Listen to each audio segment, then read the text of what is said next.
Let's go! Everyone give it up for Emily Rand doing her best caster Jun impression ahead of this iconic match, the most storied rivalry in the history of League of Legends esports. And what a privilege to cast alongside the two of you, Emily, Mao, as we enter Picks and Bans, powered by Couldn't hear a difference. So could have fooled me. I think Caster Jun is way better. But I'd also like to thank G-Sun for helping me workshop the script, right? As we see the first bans coming in, I feel like Talia, Viban, no surprise, coming out of T1 side, and then the Varus, Pantheon on the right side. What I'm looking towards here in this first matchup is T1 going to continue to get a very early, solid matchup for Faker? They've really been prioritizing just any champion that works well for him, while not really taking into account the matchups as much, whereas I expect Gen.G to heavily lean towards getting Chovy something he can perform on. Because I think while while Faker overall has been looking a lot better on the international stage, the clutch we kind of expect from him, you heard about it on the desk, still the laning phase has been a bit suspect. So see if that priority remains in place for T1, especially on the blue side. So here in game one, and incredible signs as have gone so hard at this event. It's actually great. First pick, Faker. There we go. Laying down the gauntlet, secures Azir for himself. It was just a few weeks ago that Chovy brought this out and was able to find that clutch win against T1 in round 2. Yeah, it's a high prio pick for both mid laners. Prior to the cast, Kadril was asking me and Chronicler if the Azir would get through. It gets through on first pick blue side. And it is something that I think Gen.G most certainly saw coming.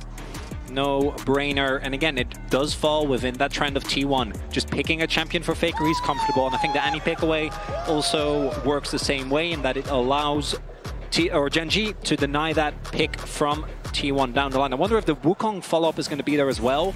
Obviously, blinding Wukong always feels rough, but we've seen that 1-2 be really, really strong.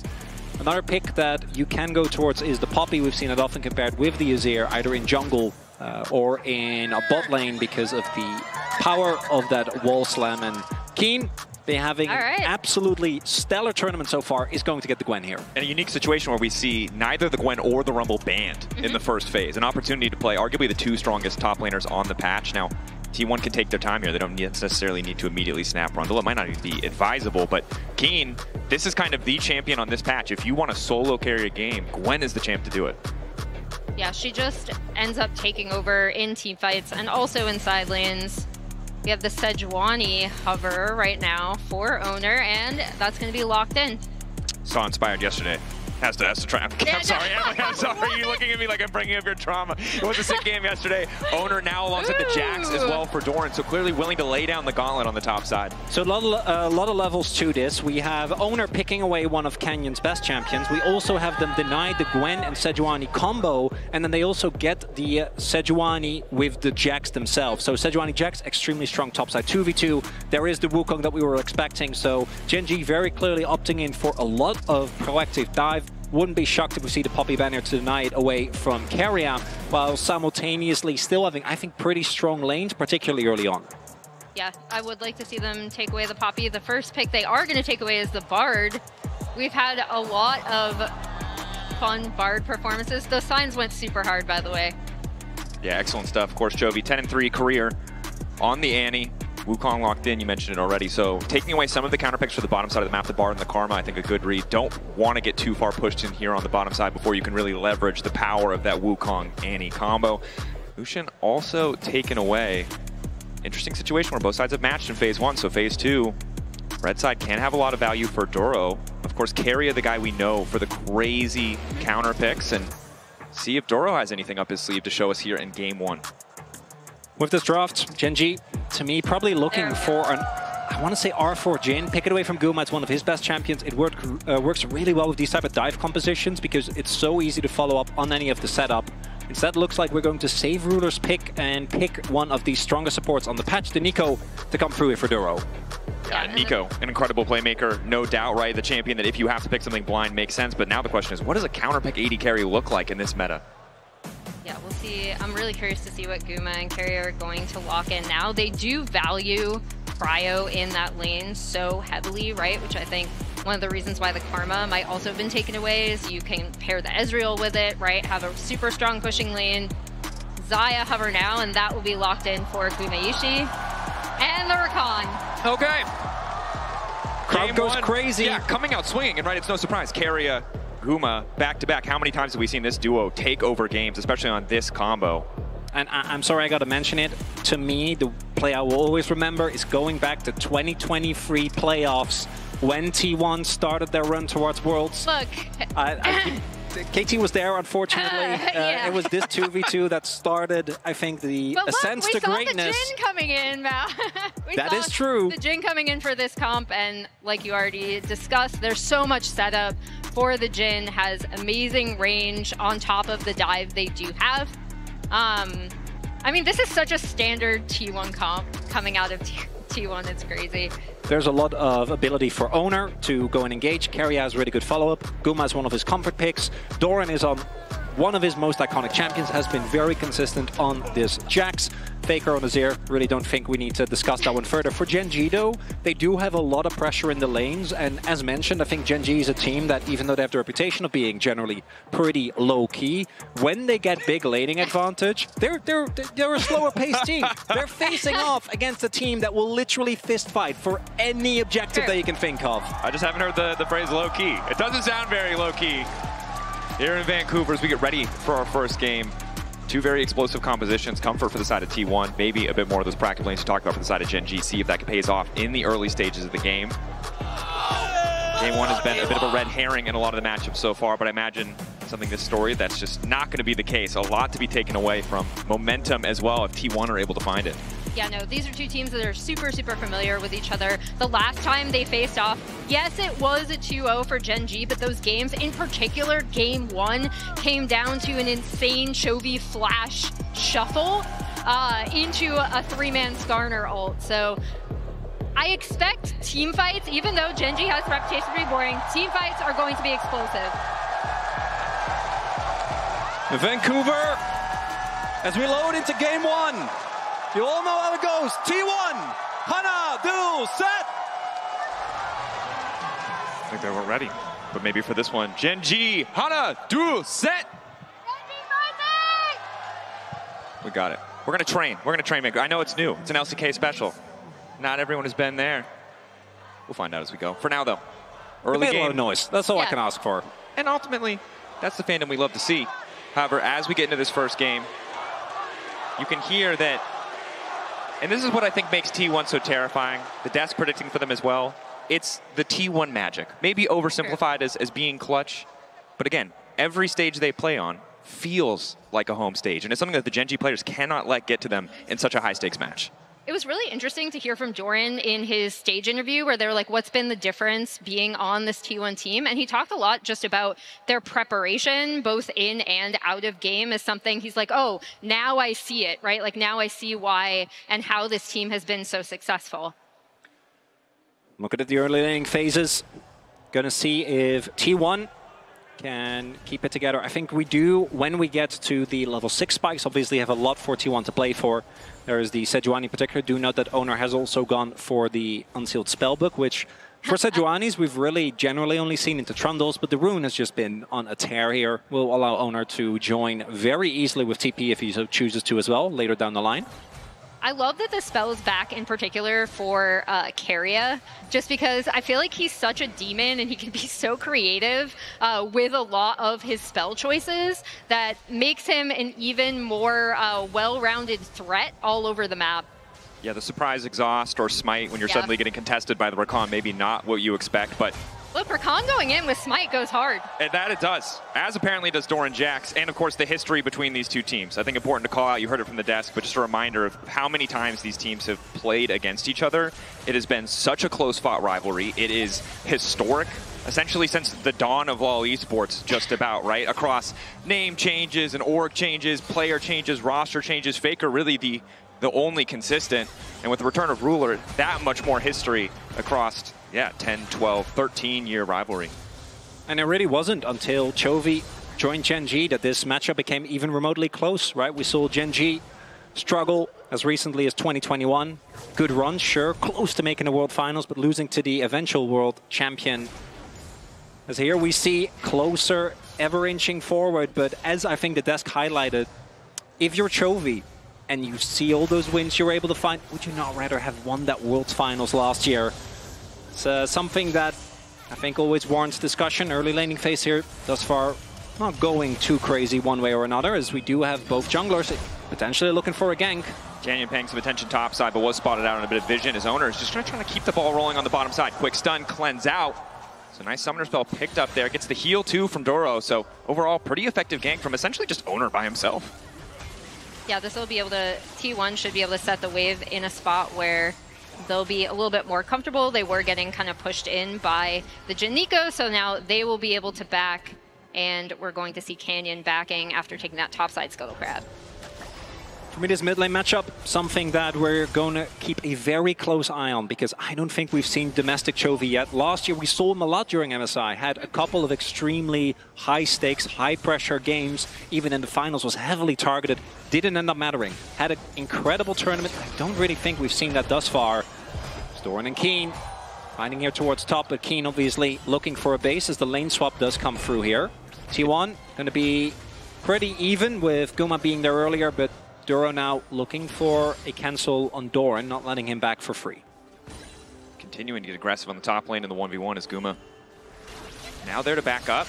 Lane reset coming through Duro. Guma out for blood. He knows he has to use the flash. There was no heal from earlier. The level 3 Xayah rush camp solo? I thought Doro was dead there. I don't think that works in solo queue. How the heck did that work in this level of play? Credit to Guma, found the angle. Doro overconfident, definitely did not anticipate him being there, and that's going to cost him pretty heavily. Yeah, Doro was just looking to try and, again, deny Doran, try and get Keen ahead. Didn't end up working out, and now his flash down on Nico, that is a big summoner gone, could end up being a big difference maker when it comes to those early fights. Nico not having the ultimate available, or the flash rather available to combine with the Pop Blossom is a big deal as Faker sees Canyon walk up, and let's be real, Canyon is Wukong pre-6. A little bit of damage would have been nice, but not even going to get that, as Faker just shrugs it off. The goal to walk up and look menacing, it would seem. Get a bit more space for Chovy to take over to 6 before he starts dropping bears in the mid lane just to get a little bit of prio. Although, I think when we were coming into this, we're like, oh gosh, Chovy versus Faker, all-time greats. I think this early lane matchup, probably not where we're going to see that spice. I think we might have to wait another 10 or so minutes. No, we have a Sejuani and a Wukong. Look, the Wukong is like halfway to 6. But as Doran pushes up on this bot side, this prio is actually going to give owner free license to grab that first Drake for T1. And I actually want to talk about T1's Drake priority a bit, because last year at Worlds, when these two teams faced, I thought T1 was the best at using grubs, right? And that evolved throughout that tournament. At this tournament, they've been super high prio on Drakes, and first Drake in particular. They actually broke BLG's kind of first Drake take percentage in their 3-0 stomp of BLG. So this is something that T1 have been prioritizing really heavily, and it's worked out super well. And a lot of this goes back to Doro getting caught, because he had to give up his sums, which means that Ruler just had to stay underneath his turret, catch the wave. Because he was catching the wave, T1 actually had the ability to swap, which they didn't end up doing. Guma ended up going back to lane, but they could still only respond, which meant that there was nothing really to pressure T1 near that bot side. Scheme just had to watch Doran push in, get the Drake be taken as Chovy. Let that bear go. Getting some harass down. Trying to get prio in the lane, no surprise. Of course, recurve bow back for Faker alongside the Amto means he's not going to be able to do much to trade against that burst damage quite yet. And we see these lane assignments coming through with not Chovy. Oh my gosh, I'm getting trolled by Nico again. The bot lane going up into Doran, and then T1's bot lane going up against Keen. So trying to kind of keep both of these top laners at bay. We haven't seen this as much in a lot of our swaps. Usually teams kind of match the swap, but I think with what happened earlier. Doran putting down a lot of pressure, knowing that Nico's only level 4 isn't too concerning, but the Jhin is level 6, Doran. Third shot, fourth, wait, okay. Doran stone cold, had to use the ward hop, but manages to make it out. Yeah, entirety of the play, vintage Doran goes in when he probably shouldn't. Goes low, doesn't even need to flash. Ends up just able to dodge. Ruler not hitting that final shot. And that means that The attempted play from Gen.G gonna fizzle out for now. Gen.G has been able to build a big lead in the mid lane here, though, with Faker having to respect the pressure that has come through, as that's the real Canyon. Canyon forced to flash away. Stun landing. Immediate follow coming in from Carrier. Owner and Carrier working together beautifully. Canyon might just cut down by base damage. Faker now trying to follow, but they don't quite have enough burst. That stun that Chovy landed onto Faker to keep him out of that was huge, and kind of the only reason that Gen.G weren't, the Canyon kind of didn't die, right? Oh, Gen.G though used a lot of cooldowns. They still want to look for the contest here. T1, are they ready? Gen.G, Guma ready to pull the feathers back. Maybe happy to just take one grub, try to deny all three. Magic so far, good pushback! Only managed to find the clone, and now it's first blood coming through. Keen there in the nick of time, and the needles are starting to fly. T1 packing things up, trying to get out now. Last grub, they aren't even worried about it. Carry and Owner on the way out. Guma trying to hold on, but the Void grubs are down, and in the end, it's 2 for Gen.G. And Gen.G, see T1 try and contest those grubs, but T1 really underestimating how happy Gen.G was to contest that. And I think because Canyon was so low, they're like, okay, the Wukong is gone. That's one of the biggest spikes. But guess what? Gen.G ready to fight for that to the death anyway. Yeah, I mean, you could see that T1 had it kind of set up as well with Carrier TPing in, like that was very planned from them. As we see the setup on this again, T1 and Guma, and here comes the Carrier TP. Faker is coming out, and Guma does miss the ult, which also ends up being pretty important. And I think Guma felt pressure to ult because there is a Annie right next to him. So if he gets hit by a Q, he just ends up dying. But instead, because that ult is already gone, he can't really walk up nearly as far. They don't actually have the damage to take down Canyon, and Keen goes unchecked in this fight. Keen is really the demon in that fight, because I think part of the reason T1 felt good about taking that is they saw Annie ult was down. They saw Jin ult use bot lane for the kill that didn't quite come through. No Wukong ult. They thought they were in a super comfortable spot, but really underestimating what Keen can do, even without any items under his belt, with just an ulti and a choke point. But now, stun on Faker, a bit of a moment of discoordination as Faker flashes away. Not going to get the last shot as Carrier saves his mid laner, will not give Ruler the 4th bullet. Still big window for Gen.G. They get Faker's flash. They get tempo on the map. Might be looking towards setting up for this Drake in 30 seconds. And I think the scary thing here is we've seen T1 prioritize Drakes, as you mentioned, Emily, and so often it's worked out. But often Gen.G with the gold lead is a more terrifying threat, though. Keen now locked up, cut down on the way out, and the TP's too late. Chovy found a little bit of CC. Maybe he can burn down Owner, but they want to turn this one back. 3 looking for the 4th stack, but instead, Chovy finds a kill in return. Chovy's able to get the return kill, but there you see, Stun, flash, okay! It's probably about time to mention that Jax is one of Doran's best champions, maybe? I was going to talk about the 1-for-1 because there you saw the power of the Jax and the Sedge working together to dive. Chovy got one back, but then steps too far forward and Doran's just able to take advantage. And Chovy, of all people, should know, having played with Doran for a good amount of time on DRX, on Gen.G, don't fall for the Doran trap. Did he almost die for no reason earlier in battle? Yes. Does that matter? No! At any point, Doran can strike. Beautifully played there, and that means that the trade goes a lot better. Gen.G did still get the Drake, but the gold lead that they had built up, now gone. That was almost 1,000 gold for the Drake, and again, starts off so positively here for the side of T1. Chovy is able to get something back, but a little overconfident. We're not going to get to see the rest of the replay because Chovy's been locked up once again. All of T1 descend upon mid lane.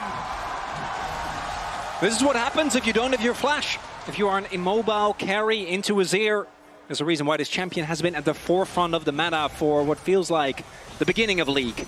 And this T1 team in particular is so aggressive with punishing mistakes like that, or not even mistakes, but just punishing sums, forcing you to make some sort of decision on the map that leaves them in an advantage. We saw these kind of minor moves when Gen.G and T1 faced each other last, again, specifically in that game 1 when T1 were in such a winning position. So yeah, they're punching back really well. Oh, Doran, he goes in. Needle work used. Duro on the way. Doran counter trying to get a bit of damage back, but he should just fall here. Should be an easy kill pickup. Starting to retreat now. Will finally get cut down through the ultimate. A nice side lane pick for Gen.G, and there's not really a counterpunch for T1. Really big deal. Doran striking with overconfidence. He is his Triforce. Keen doesn't even have a first item finished, so wants to try and push as hard as possible. Duro finds a nice punish. Yeah, and this should set up Keen to be able to back and buy, so he should be in a much better position in those side lanes as well. Faker walking up. Yep. Not afraid to contest here, but again, it's just, yeah, the item completion, Nashor's Tooth, able to just win on these trades so effortlessly. Yeah, there's some Merc treads there for Chovy, but it's not for Faker. That's for the rest of the team. Chovy also going for a much more utility-based build, so Phase Rush obviously makes sense into the amount of short-range threats that are there on T1. And then going for the Rod of Ages, those builds have felt pretty lackluster. I do think this is one of the few compositions where it actually makes sense, right? Because if you look at what Gen.G have, both in jungle and in top, and even in support, they have so much damage available that going for a more utility-based build, I think, makes some sense. But it does mean that the rest of the team will need to do some more heavy lifting, as Chovy is going to be, with the Malignants now finished, going towards a more utility-based role. That's where the setup in these team fights is going to be huge, right? And that's also where I'm looking at Chovy, because that survivability does allow him to just continuously rotate and land stuns to set up for this Gwen, the Wukong, the Nico, the Jhin. Keen, forced to flash. Exhaust use as well. Again, power the Summoner Spellbook. Owner packing an extra combat summon instead of the smite for that fight on the top side. But I think it's important that we highlight top lane, because it feels like, as much as Faker right now on the Azir will eventually be that scaling threat, both these guys feel like facilitators for the main actors of this game that have been Keen and Doran. And these are two players with storied history of their own, of course, sometimes pushed out of the spotlight because you're looking at Faker and Chovy, but obviously a ton of history, a ton of games played against each other in and out of these respective lineups, and somewhere where we have to look in game one, because this is where the carry threats really were placed in the draft. Not only the carry threats, but again, it's going to be who is able to set up in a side lane for their team to be able to cross map and be able to set the map in a way where it forces the other team to respond to them. And as we saw that graphic, a lot of that will be for Keen, obviously, in the last couple of years. Yeah. Ever since he joined KT and then Gen.G afterwards, actually having a lot more domestic success than he did before.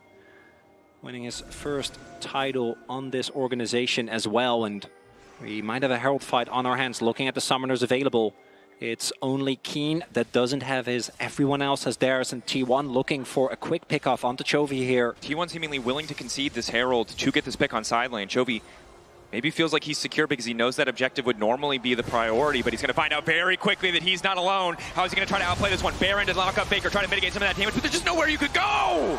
The Annie does not have the tools to escape! Does the three-man dive, works out for T1. And that's first turret to T1, as Gen.G will be able to take down this Herald, as that should give them feats, yeah. But it's T1 getting that bot tier 1. Doran might be in some trouble. Doran locked up here, Counter-Strike, mitigating some of that damage. They don't really have enough to push further, but now it's the TP topside from Faker. He has Flash, he has ulti. Probably just needs to glide out. Canyon. Ooh. And we've seen the exact play happen with Faker about 1 million times. It's never actually a pick. Always turns into reinforcements arriving. This time it's Faker TPing in. I think Gen.G still going to be happy with getting that summoner, but that bot side play, Chovy not expecting that many resources being paid towards him as Keen. Faker, push back onto Keen. Carrier on the way in. Exhaust coming into Rakan. The charm, the layered CC, nearly flawless. Keen trying to heal back. Keen trying to make the difference. Doesn't quite have it. Faker and Carrier find the kill. We also had Ruler on the way. I think he was trying to look for an ult angle. Didn't quite find it though. Yeah, and on the bot side, we see that Doran is going to kind of harass Canyon. Contest this is Ruler. Quick ulti in the mid lane, gets the cleanse. Now can wander down to the Drake, but T1 taking their time. Likely to concede this. Don't want to give up a Drake for free, but really don't have the resources on the map. And in the meantime, it is still Carrier and Faker pushing down on the top side. And what we see here is textbook T1, right? Just overloading on these sides. First it's the pick onto Chovy, then it's a topside play, baiting and TP. It looks like Doran is overextending. He's fine anyway. Might have to be careful here, as we do have Duro on the deep flank. Of course, Doran trying to clear the bear out before anything else happens, but there's still a Herald in the back pocket of Canyon if they do want to pressure somewhere else on the map. Finally, Keen is going to be able to catch that wave on the top side, working towards that second item, but T1 have been pretty relentless playing for these side lane picks. A similar story for Gen.G, and it's been pretty even trades across the map. Yes, there's an extra Drake now, as well as an extra Grub for the side of Gen.G, but T1 holding on to that 1.5k gold lead. Yeah, and so much of it is actually in Faker in this mid lane, right? He has about 800 gold, which isn't a massive gold lead, but it's a really solid one, especially for something like the Azir, which is just going to scale so well into the late game. But yeah, all of these side lanes are now opened up. So we'll see how Gen.G and T1 end up setting up the map, especially with a Jax and a Gwen.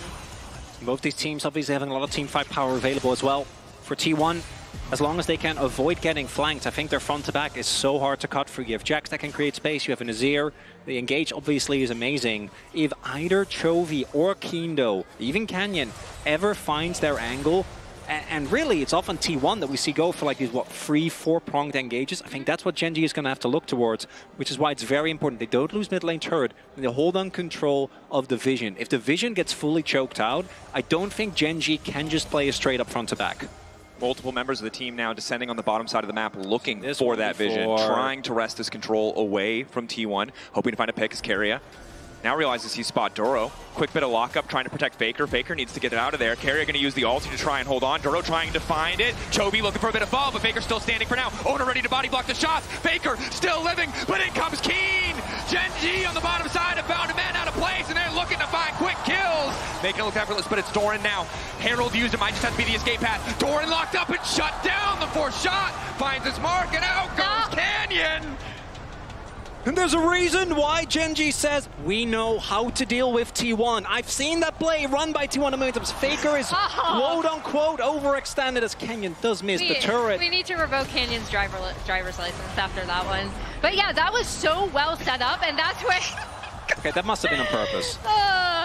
Yeah. Ruler, on purpose. Yeah, it was on purpose. That's where you really see the power of this team composition when they are able to set it up. Keen coming in on the backside of this. It all starts with Duro and getting on to Faker. And the crucial thing is that they actually get the hard CC down on Faker before he gets to shuffle out, because T1, again, is very ready for this play. The only downside is Doran can't actually join the fight until their main damage dealers are either taken out of the fight or already dead. And you can see how, if Gen.G get the jump, as you mentioned before, with the Annie and Wukong, or in this case with the Nico, how easy it is for them to play out the rest of the fight, because T1 used so many of their resources defensively that when Keen shows up, he's just kind of allowed to run free. Oh, we're looking at Atacon. Potentially a big gamble. 2.5 items completed for Guma, relatively strong, but tough now to get into this fight. Now that Gen.G have control over the space. Keria wandering forward. Walking in. Faker. Doran looking for the flank. Multi-pronged fights. You mentioned it before. Looks like we might just flip it. 3.9k instead. Gen.G collapsing on the flanker, but now it's T1 going all in onto Keen. Doro looking for the counter gauge. A nice interrupt to stop him from getting into the midst of the entire lineup. Keria barely holding it alive, and they get the Atacon! Guma steals it! That's Faker now on the retreat. Gen.G hungry for blood. They need to get kills back. They can't afford to give this away for free. Keen will get Faker, but at the cost of the Atacon. Should be able to get Doran in this turret as well. Gen.G trying to snowball as much as they can. Taking another kill. But there's not much to transition it to. A top lane tower maybe, but that's infuriating for Gen.G. They got the kills, they just couldn't get the objective.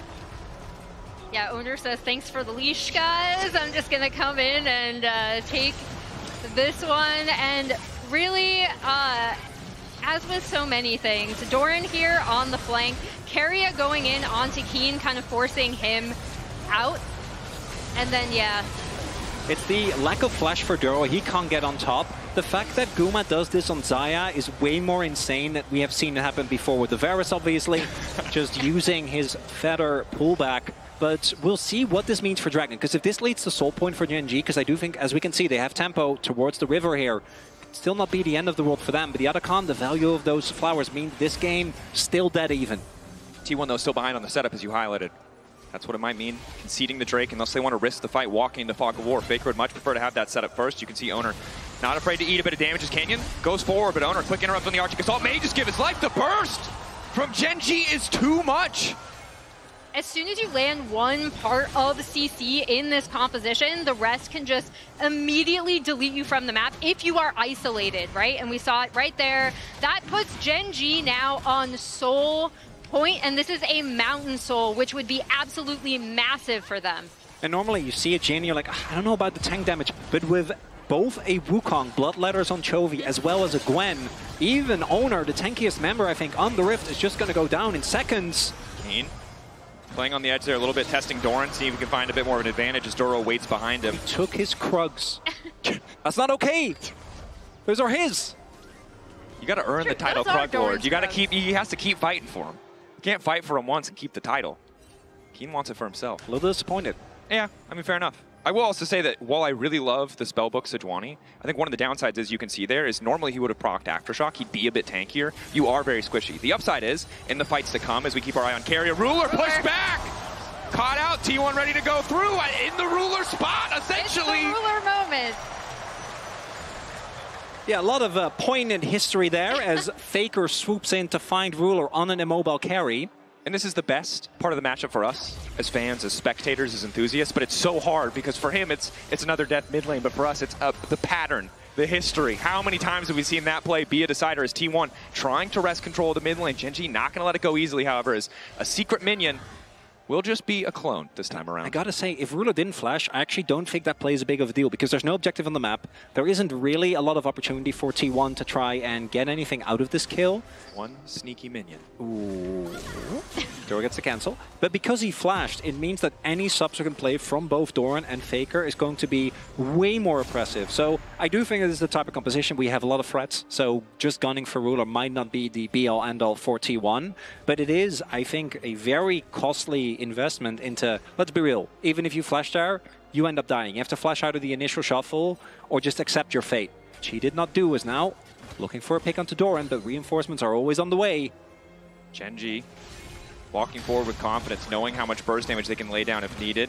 Just T1 forced to respond. It's only Faker providing them a pressure point on the top side of the map. 30 seconds till Baron. We heard it from the analyst desk, the T1 Baron circus. Maybe an angle, but Gen.G, not a team who you would expect to fall for it, although we said that in semifinals last year, and T1 still managed to get away with a surprise Baron, so still need to be on their toes. Their Baron damage is also insane this game. Looking at both Faker, Gumayushi, as well as Doran, so Gen.G need to be very careful, very deliberate with this. Yeah, and you see both teams setting up their side lanes before that Baron. That top wave was pushed out. Chovy just responded to it. And then we have both top laners in the bot side for now. But no TPs for the side of Gen.G. No flash on their AD carry, although no flash for Guma either. So difficult for Gen.G to play the entire map. Keen may end up being late to the play if T1 do want to force this. Not a bad situation for T1 at all, despite, you know, the 3K gold deficit and Gen.G being at sole point. Carrier's just going to get stunned up, go out. And yeah, if they keep Doran on this bot side, it's actually a great pressure setup for T1 because they can kind of dance around this Baron. Spotted on bot side jungle, though, gives Canyon a lot of leeway to just walk in, contest some of this vision. Some of the deep ward around Drake from earlier is paying off. When Highlight Item finishes, Gumayushi has his Infinity Edge done. Faker approaching third item. 2 items basically done across the board here. Ruler getting close to his IE as well. It's going to be a big spike for him, but obviously as long as that flash isn't available, he needs to be very careful about how far he walks up.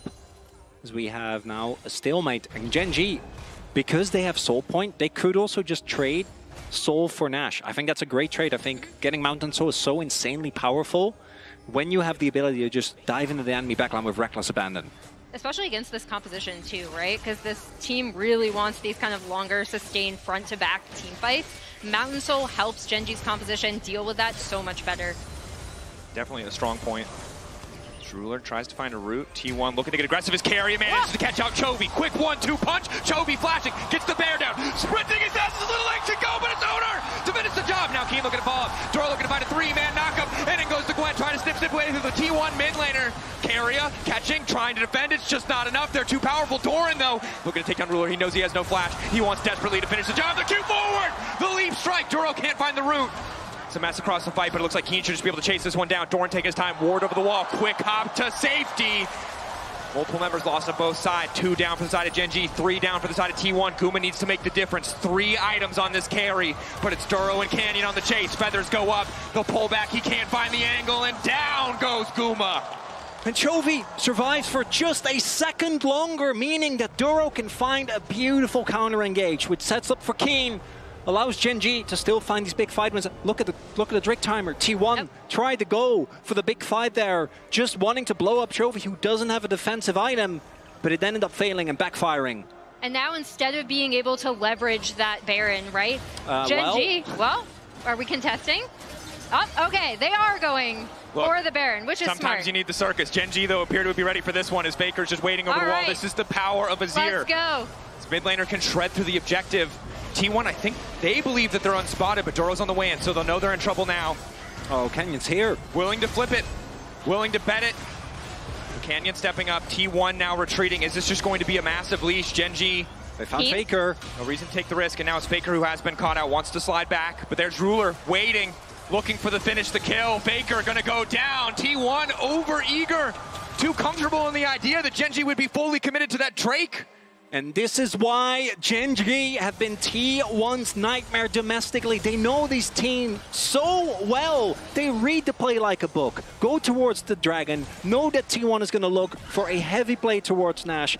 End up getting off. T1 might just try again, but this time I don't think they're going to be able to do anything. Yeah, without the Azir damage, this Baron looks a lot different. Keria has Smite and is waiting around the pit. Oh. He's 3K. He's wandering in. He's looking for the Miracle Steal. Junglers are hating some of their spellbook right now, but Gen.G have the discipline. They don't knock it low. They don't risk the 50-50. They zone off Keria, and they get the soul for themselves. Yeah, that's Mountain Soul to Gen.G. That's absolutely huge. I will reiterate, I love seeing Keria with unsealed spellbook. It's so unhinged. You know he's looking for that Smite steal. And when do you need to be ready for the Rakan to come check you? Exactly. Because normally you'd put one person there and be happy. Luckily, as Mal mentioned before, Gen.G are ready for this kind of play. Didn't feel like they were here, but in the extended fight, it does look good in this priceless moment of the game. As Chovy ends up getting caught here, very nice pick, but then this Freeman ultimate plus the damage from Keen means that even though Faker can delay for a little bit longer, Canyon gets on the back line, and if it is on the front to back, it's a messy fight. Gen.G can run amok. Yeah, and Guma was not able to get into that, as well as when Doran tried to jump onto Ruler, right? You saw them kind of all pivot onto him, and yeah, this is looking like a really nice setup for Gen.G now. They should be able to clear out vision. Ooh, that's an aura exhaust right there. Once normal Walk it off, Canyon. Wait, it worked! Out briefly. No, Mao, it did not work. He fell for it. A little bit of bait. Oh. Now the retreat will be fine. Body block there. Makes it look easy as the ulti is going to be used by Owner. Major tool now missing. Are you saying you didn't feel the aura from that? I do. Obviously, I feel the aura, but I assume that they have a different relationship. Well, clearly, you know? Owner thought it did as well, because he went for the ult on the clone. Which, as far as Sejuani angles go, trying to play into both Wukong and Nico clone, not a great time. Definitely not. And the thing I want to call back to is that previous fight. You brought it up. Guma wasn't in position. This is the big thing. We favored T1 in an extended fight, but that hinges on one of these two carries able to freely auto-attack. Neither were able to do that in the previous fight. And with Mountain Soul, the Wukong sustained in these scrappy exchanges, it can be really tricky for T1 if they don't get that front to back. It's also, if you kill Chovy, that alone is not enough. If you kill Ruler, that alone is not enough. This isn't the type of combo where you can take out one member and then play off that. You need to actually be able to get good fight angles and make sure that both Faker and Guma can do damage in these extended fights. Another thing to point out, Keen is going to have his Zonias as well, so that just makes his flanks so much more powerful when Gen.G are able to set up these team fights how they want. Definitely can be tricky. Bit of poke coming out from the side of Gen.G. There's a Seekers for Doran trying to match what he can, as well as the QSS for Gumayushi to stop some of that upfront CC coming from Doro or from Chovy. But Gen.G, 4K gold lead, 5K gold lead, Soul. This is their comfort position. This is a team that knows how to choke teams out, regardless of if it's T1 or anyone else. And T1 need to find a way to break this. Or you know T1 are going to go for a Hail Mary in one way or another. There is the arm guard for Doran. There's QSS even here for Guma in case that somehow Chovy finds him with the Annie. But Gen.G, I don't think they feel too pressured. They're probably just going to keep setting up these vision traps and keep fishing for picks like this. And the CC. Doran backs away. Just continue to scout out with the vision as well, and this is where the Nico is especially frustrating, when the enemy team already has position on the objective and they can just use that Nico clone as a bit of extra deep vision to fish for these angles. And now there's a bear also wandering into the jungle just to make sure that T1 really have nowhere that is comfortable, as Keria will be forced to back off. Also, look at how Gen.G have set the map, right? We have these side lanes getting pushed in, where T1 have to respond to that with sending Faker and Doran to go catch them. Clinical League of Legends. Looking for those incremental advantages. Next time they get a setup, it might be a TP. It might be a flash forced out of a single member, and that might be all it takes for Gen.G to have the confidence to pull the trigger on the objective. But T1, not a team that's afraid to sack a wave here or there to force, to take a risk.